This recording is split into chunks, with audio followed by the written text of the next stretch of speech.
জানায়া দিলেন ওয়ামা আরসালনাকা ইল্লা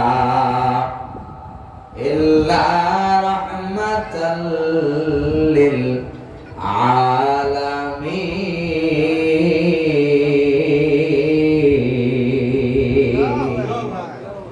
এ দুনিয়ার মানুষ সম্প্রদায়, আমি আমার প্যারা বন্ধু প্যারা হাবিব জনাবে হযরত মুহাম্মদুর রাসূলুল্লাহ সাল্লাল্লাহু আলাইহি সাল্লামকে দুনিয়ার জমিনে রহমত স্বরূপ প্রেরণ করলাম। সুবহানাল্লাহ। রহমতের নবী যখন দুনিয়ার জমিনে তাশরীফ নিয়ে আসবেন, হযরত আব্দুল মুত্তালিব ডাক দিয়া বলে, আমি বাইতুল্লাহর ছাদের উপরে ছিলাম, হঠাৎ করে লক্ষ্য করে দেখি রহমতের নবীর শুভ আগমনে আল্লাহ তাআলা খুশি হয়ে রহমতের নবীর আগমনের কারণে কুল কায়নাত মাশরিক থেকে মাগরিব পর্যন্ত অন্ধকারময় রাত্রকে তিনি তার নূরের তাজাল্লিতে আলোময় করে দিলেন। রহমতে আলম নবী নূরে মুজাসসাম, সাহাবীরা আতর বানায় ওই নবীজির ঘাম, সাহাবীরা আতর বানায় ওই নবীজির ঘাম। চিনো জানো মানো কেমন আমার নবীজি, যাহার জন্য চন্দ্র সূর্য তারকারাজি। সুবহানাল্লাহ। রহমতের নবীর হাতের ইশারায় চাঁদ দুই টুকরা হয়ে যায়, বলি সুবহানাল্লাহ। চিনো জানো মানো কেমন আমার নবীজি, যাহার জন্য চন্দ্র সূর্য তারকারাজি। তোমরা আরো শুনবানি সুন্দর কাহিনী, আরো শুনবানি সুন্দর কাহিনী। জান্নাতের রুমে রুমে লেখা নবীর নাম, জান্নাতের রুমে রুমে লেখা নবীর নাম।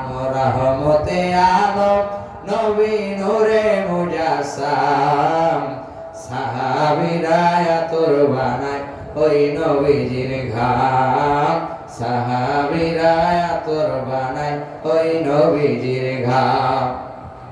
উস্তুনে হান্নানা একটা খেজুর গাছের নাম, যাহা ধরে খুতবা দিতেন রাসূল আকরাম। গাছটি নবীর বিরাহে কাঁদিতে রাহে, তাহা দেখে অবাক হলেন সাহাবায়ে কেরাম।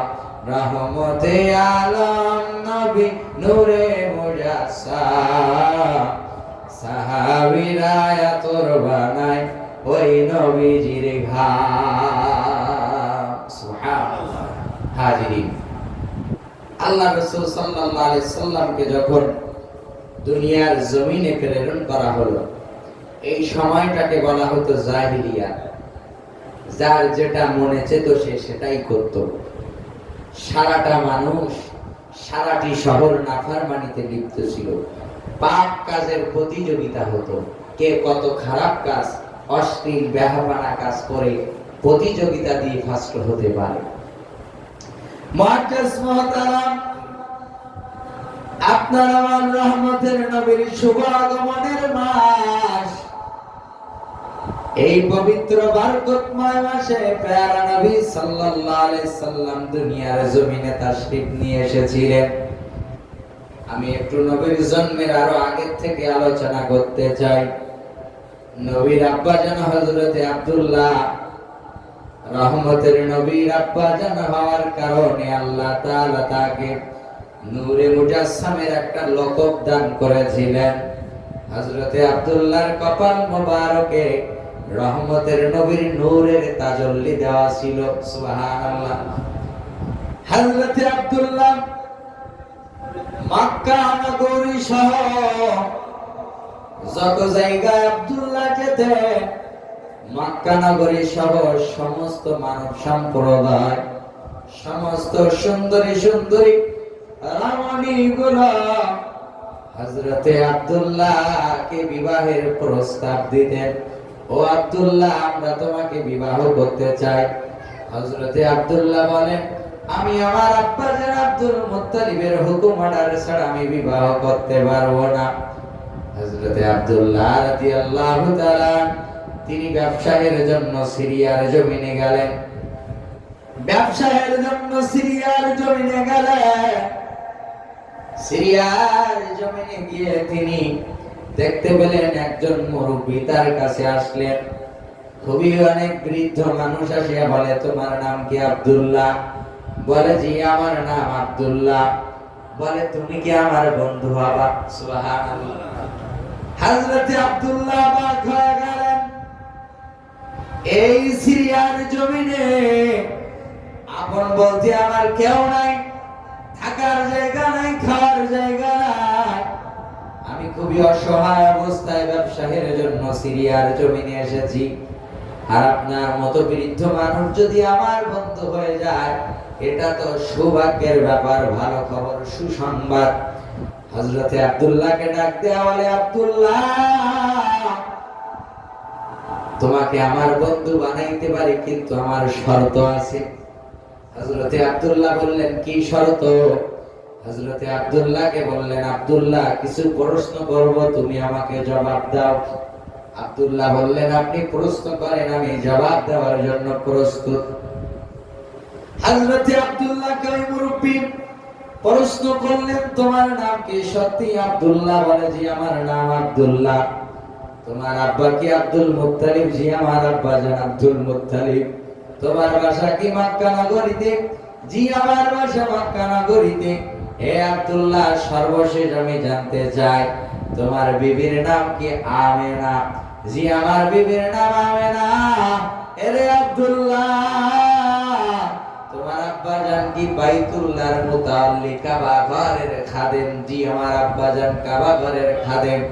আব্দুল্লাহ রে, আমি আমার প্রশ্নের উত্তর পেয়ে গেলাম। যখন তোমার মনে চায় আব্দুল্লাহ, তুমি আমার বাড়িতে এসো। মেহমান স্বরূপ যতদিন তোমার খানা পিনা থাকার ব্যবস্থা আমি ফ্রিতে করে দিলাম। সুবহানাল্লাহ। হযরতে আব্দুল্লাহ ব্যবসায়ের কাজ শেষ করে চলে গেলেন, মক্কা নগরীতে চলে গেলেন। আম্মা জান আমেনা স্বপ্ন দেখতেছেন। হঠাৎ করে তিনি ঘুমের মাঝে স্বপ্ন দেখতেছেন, গভীর রজনীতে আসমানের একটা তারকা, উজ্জ্বলময় তারকা মা আমেনার বুকের উপরে আসলো। আম্মা জান আমেনা সেই তারকা বুকে জড়িয়ে ধরে নিয়ে ঘরের ভিতরে প্রবেশ করলেন। সুবহানাল্লাহ। আম্মা জানের এই স্বপ্ন দেখে ঘুম ভেঙে গেল।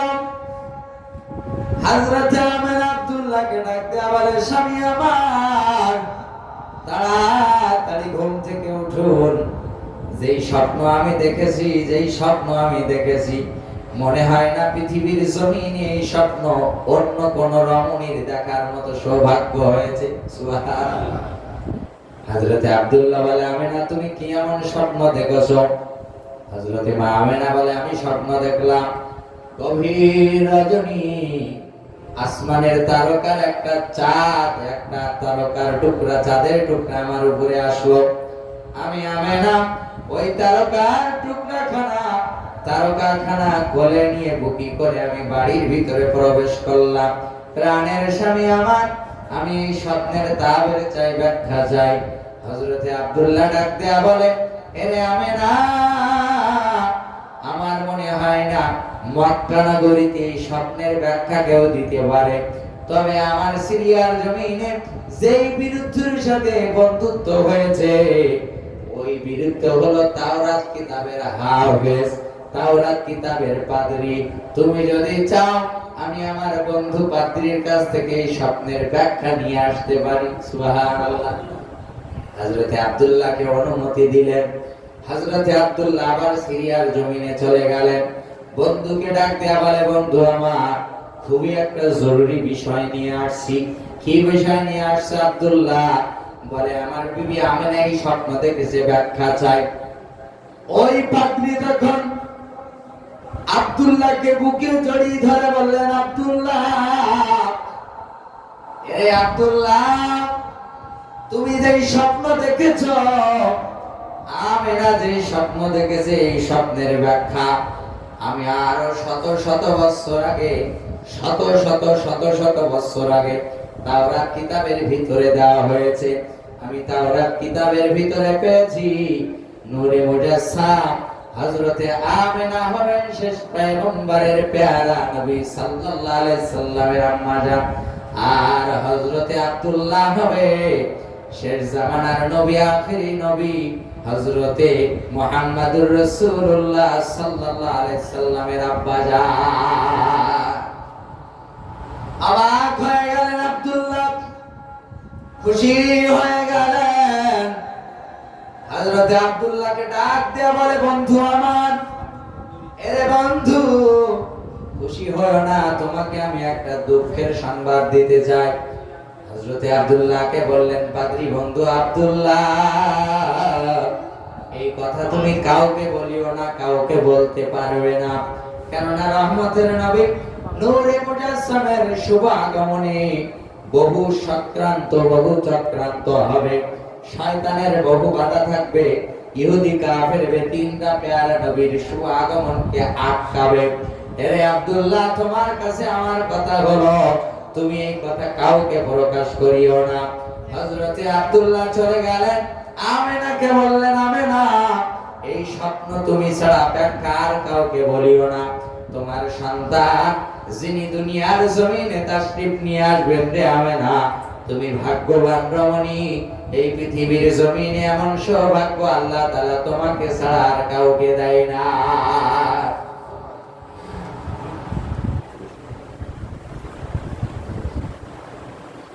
হযরতে আব্দুল্লাহ দুঃখের সংবাদ,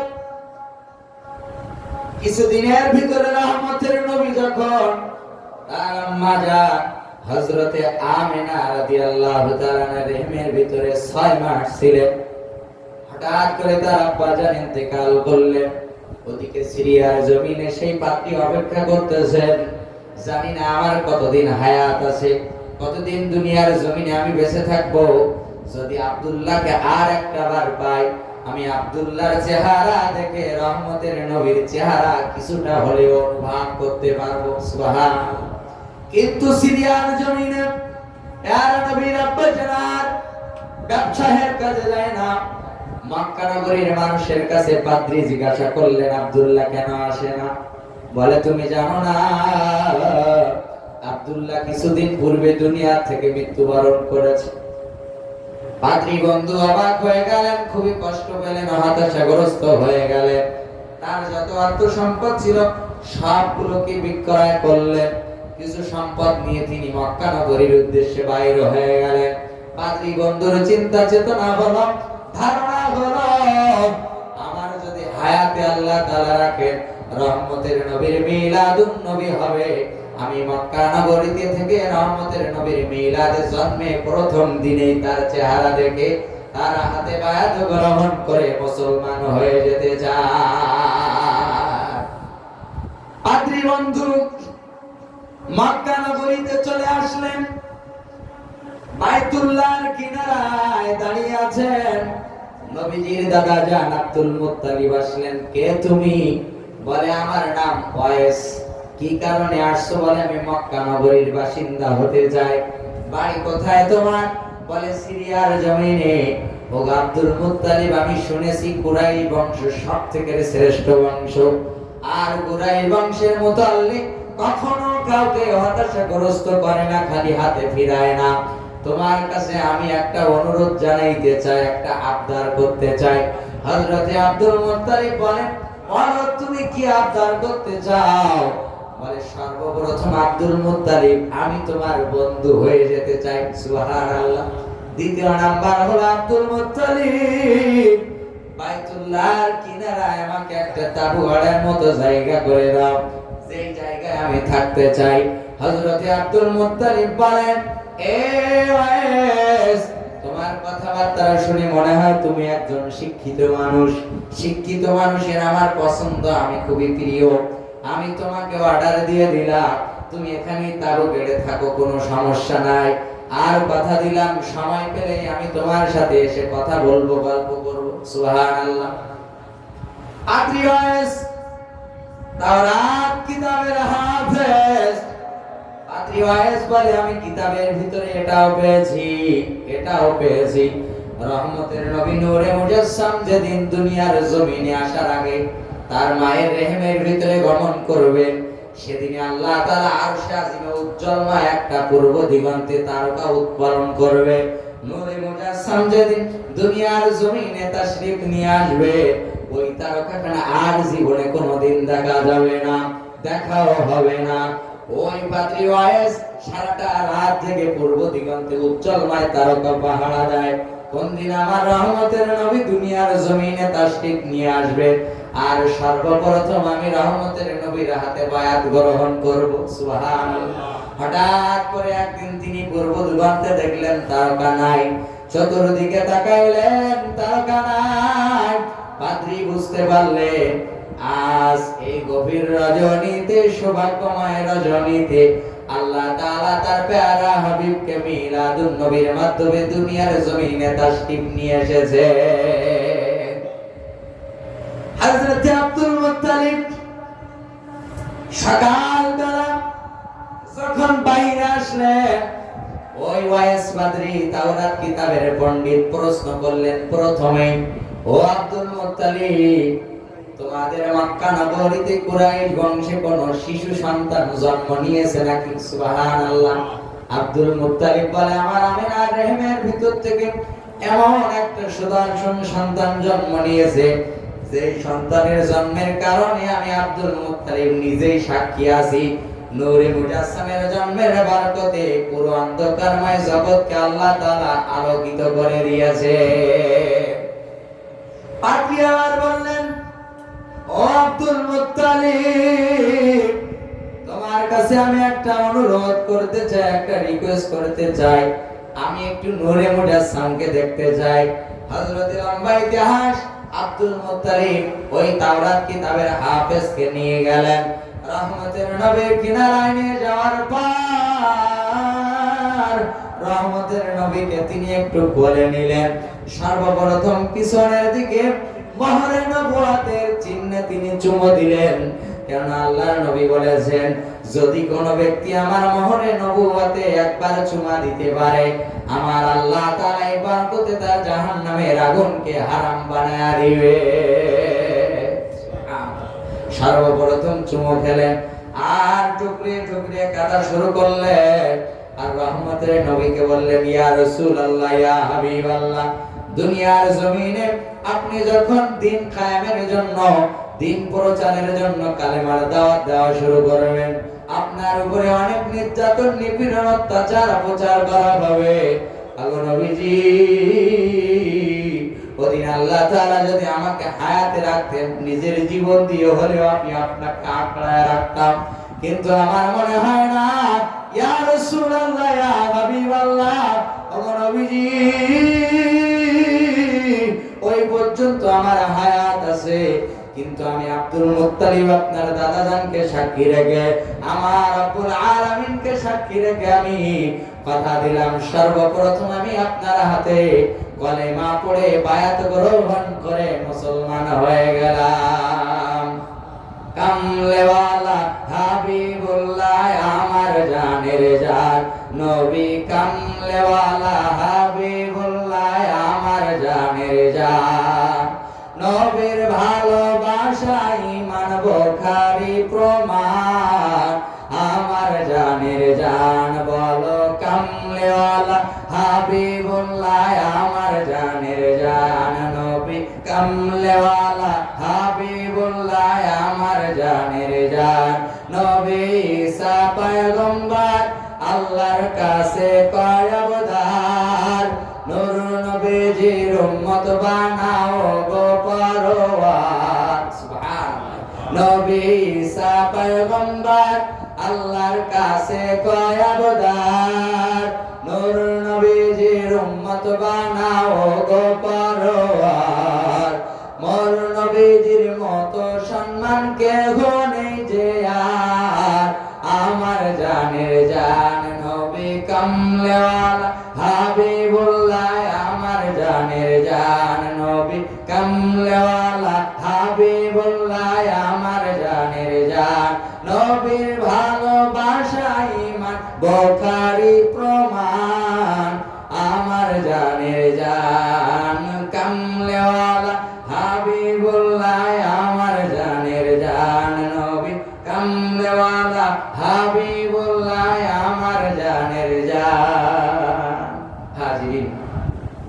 নবী সাল্লাল্লাহু আলাইহি সাল্লামের জীবন বৃত্তান্ত শুভ আলোচনা নিয়ে যদি, শুভ আগমন নিয়ে যদি কিয়ামত পর্যন্ত আলোচনা করা হয়, কখনো শেষ করা যাবে না বলে সুবহানাল্লাহ।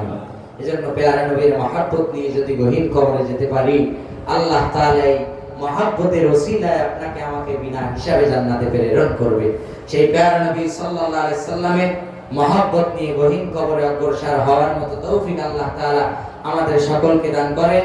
এতক্ষণ ধরে কোরআন হাদিস থেকে যতটুকু আলোচনা করলাম, আল্লাহ তাআলা ইহার উপর আমাকে সহ আপনাদের সকলকে আমল করার তৌফিক দান করেন। আমা আলাইনা ইল্লাল বালাগ। আসসালামু আলাইকুম ওয়া রাহমাতুল্লাহি ওয়া বারাকাতুহু।